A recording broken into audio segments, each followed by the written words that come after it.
With skyrocketing unemployment and those still employed very fearful of losing their jobs or struggling to survive or forced onto the front lines in this economy, Reverend Dr. William Barber II is calling for nonviolent moral resistance as a means to get protection for the most vulnerable among us in this pandemic. He expanded on that, saying, quote, "We need grace and testing and health care and living wages and rent forgiveness."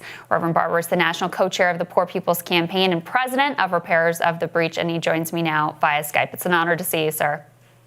Thank you. Thank you. It's an honor to be with you. One of the things that we've talked a lot about on this show is all of the existing inequities that have just been further exacerbated and revealed by this dynamic with the pandemic. What are you seeing out there? Pandemics exploit and live within the fissures of our society. And we know that America, before this pandemic, had a lot of fissures because of poverty and racism.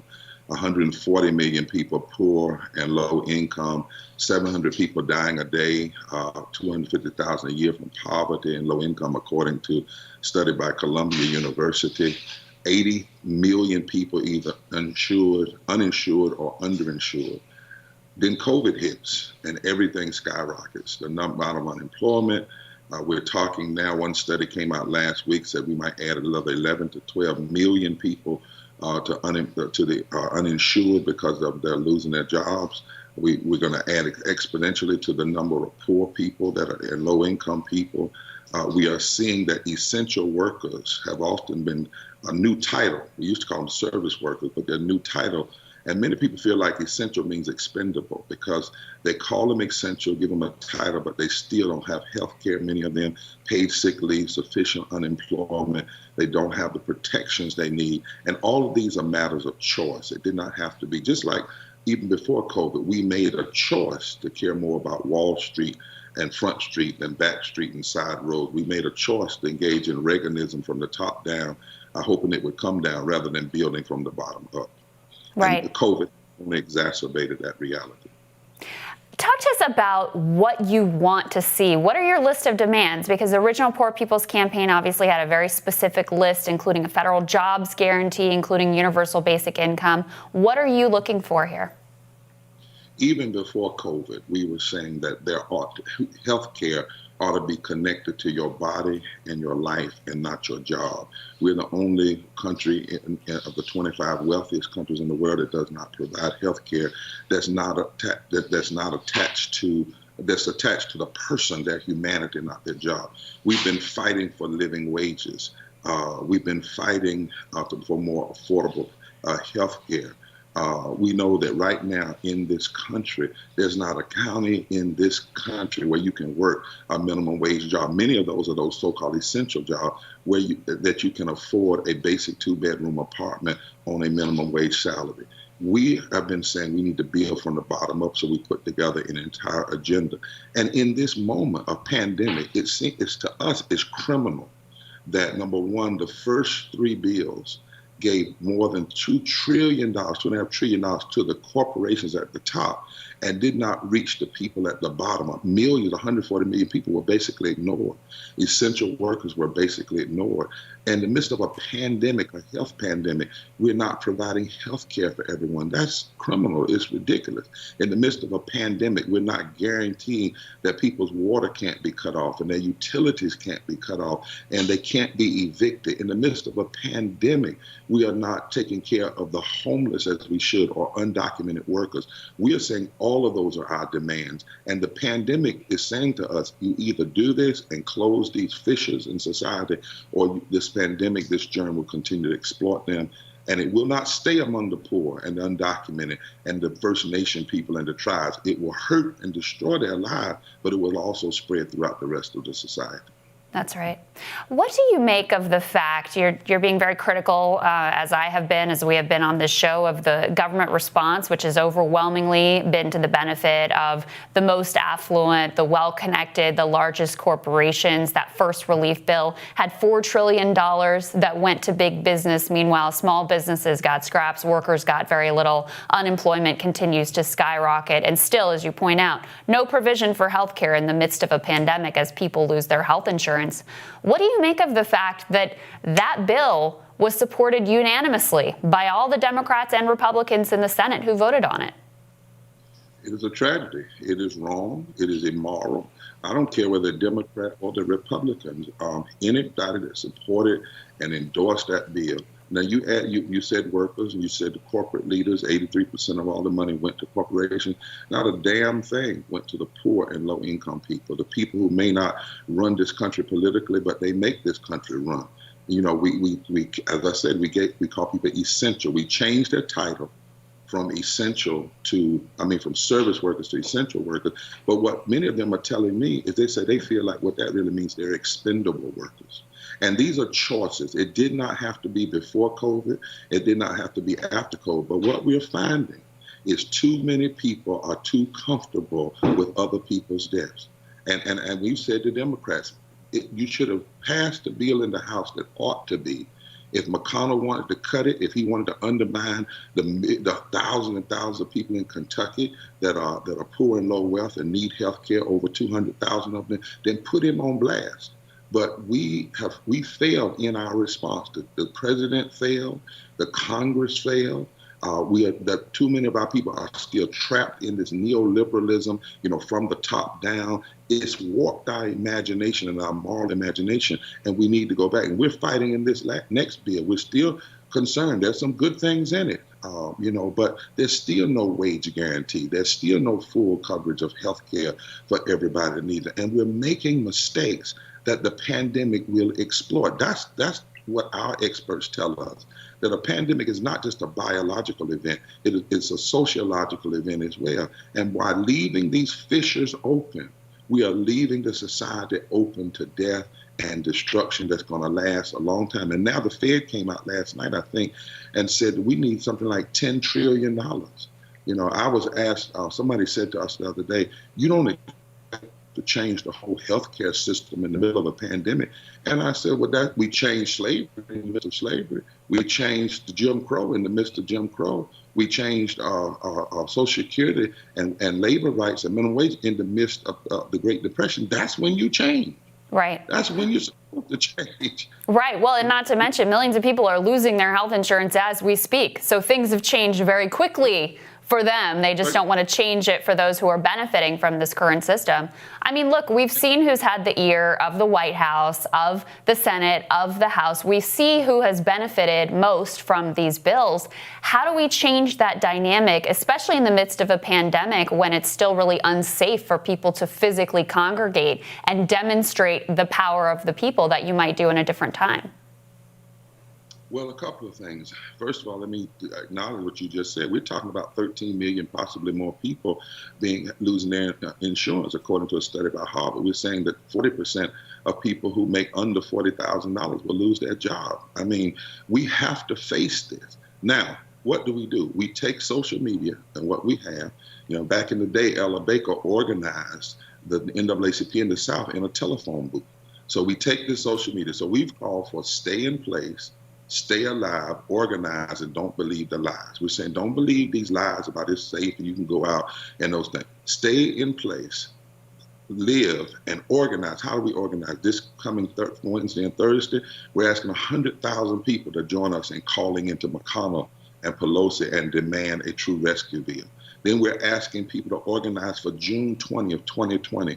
When we're organized, we're sending out invites to 50 million people through social media. And we're saying, join us on that day for a mass poor people's assembly and a moral march on Washington digital gathering. And on that day, the people you will hear will be white people from the Appalachia, to black people from Alabama, to Latino people from California, lifting up their conditions both before COVID, during COVID, but also saying, here are the demands.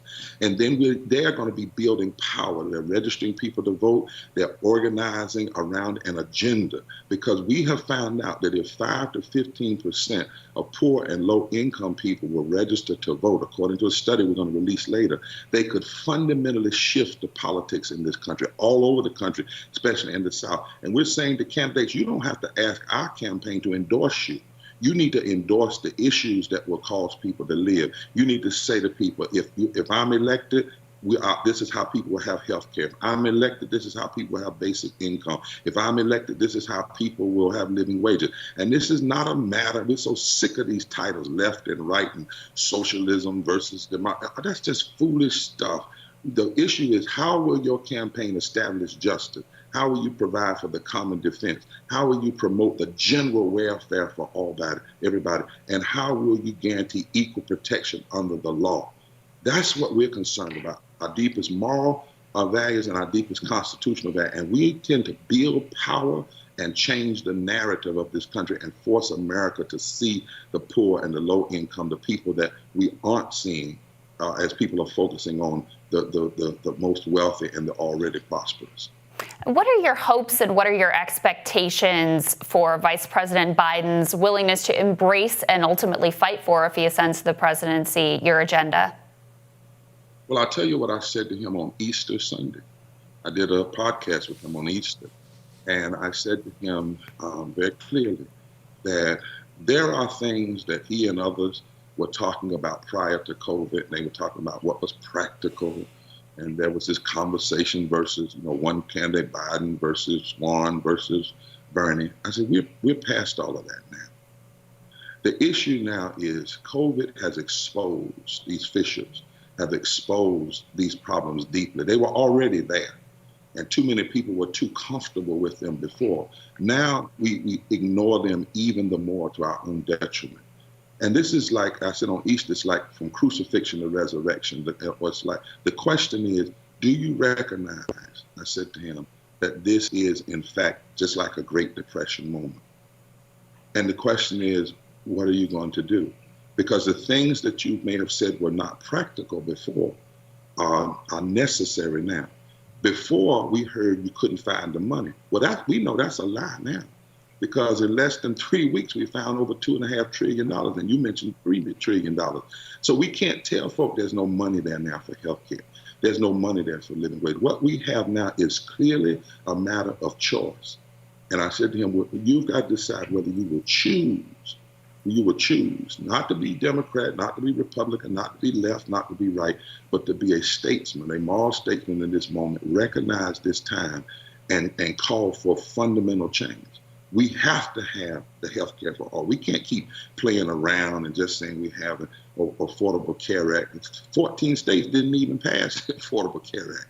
Right. We can't any longer just not talk about living wage. Every congressperson, you think about it, every congressperson in Washington, D.C., they get paid in excess of $150,000, $160,000. They get guaranteed 80% of their pension, which is $139,000. They get guaranteed health care, pre-existing condition. How in the world can you be a congressperson and you get all of these guarantees and then you do not want the people who elected you to have at least the same things that you have?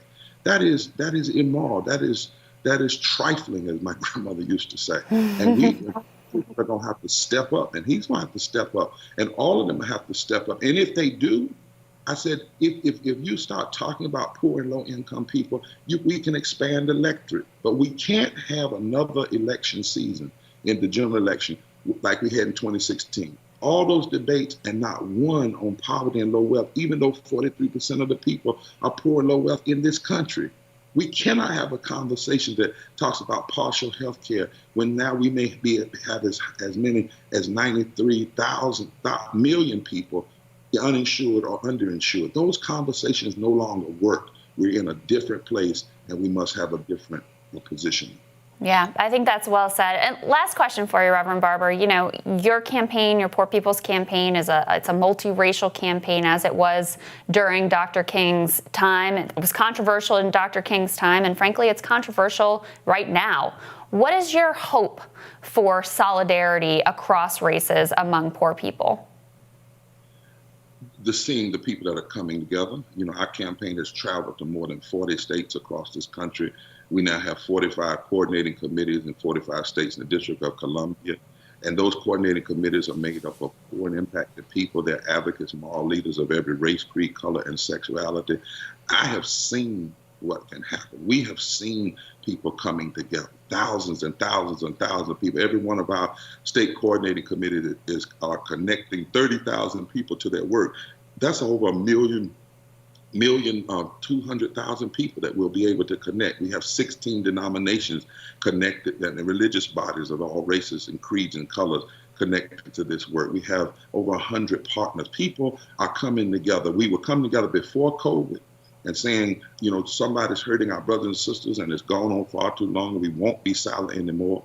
But after COVID, people are coming together. In fact, we thought about canceling, because we couldn't meet physically. And we had people come to us and say, no, we have to gather. In fact, one lady told me this story. She said, every day I feel like I'm being forced to mass murder. She said, I may not be living by June 20th because I'm an essential worker that's having to go in without the mask. She's in a nursing home situation. We have to get garbage bags to try to cover ourselves. And it seems like nobody cares. She said, this is like mass murder. She said, but I want people to still gather. I may not be there. And so some of us made the commitment to say this. In 48 hours, any of us could be taking our last breath with COVID. That's the truth. And so the question is, if you knew your last breath was coming 48 hours from now, what would you use your last 2 days of breath to fight for? What kind of world, what kind of society, what kind of health care, what kind of living wages? What would you do with 48 hours of breath? We have taken that pledge that we may live another 40 years, but for now, we're going to live as though we only have 48 hours left, and we're determined to use our breaths to breathe new justice and morality in this society. And millions of people, thousands of people around this country are saying it's time. Reverend Barber, thank you so much. Thank you so much for your time today. Thank you for fighting this fight that you have been devoting your life to. We really appreciate it. God bless you, and thank you for what you do. My pleasure. We'll have more Rising for you after this.